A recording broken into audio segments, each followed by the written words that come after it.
It was early morning. The city was just waking up. Amid the quiet rustle of leaves and the distant hum of traffic, Armand sat alone on a park bench.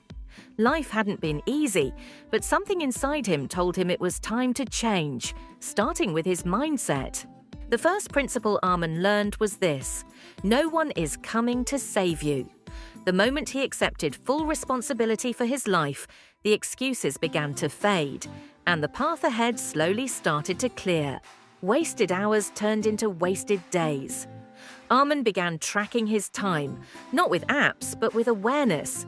Time wasn't infinite. He started treating it like it was gold. There was a time when Armand would react without thinking, but he began to understand that strength lay not in reaction, but in control. Emotional discipline became his hidden superpower. Armand stopped seeing learning as something for school. Every book, every conversation, every mistake became a lesson. Growth was no longer optional. It was his lifestyle. He used to avoid checking his account balance. Now Armand tracked every rupee, studied investing, and understood that money wasn't evil. It was a tool, one he had to master. Motivation comes and goes, discipline stays. Armand set small routines, waking early, working out, reading. He didn't wait to feel inspired. He showed up no matter what. Armand realized not everyone could come with him.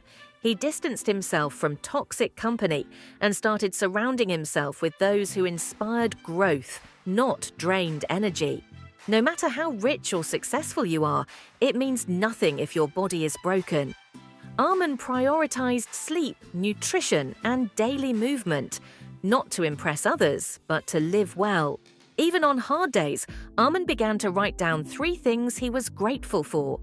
It rewired his brain, slowly, from scarcity to abundance, from pain to purpose.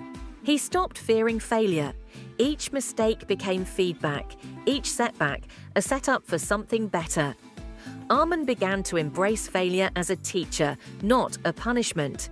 No matter how much he achieved, Armand stayed grounded. Life had taught him that arrogance blinds, but humility opens doors no ego ever could. In a world chasing hacks and shortcuts, Armand chose consistency, daily habits, small steps. Over time, they compounded into something extraordinary. Months passed. Armand was still the same man, but not really. He was calmer, stronger, wiser. Life hadn't magically changed, but he had. And that made all the difference. This story isn't just Armand's, it's yours too. These principles, if practiced, can reshape your future. It begins with a choice, the same one he made, to live intentionally.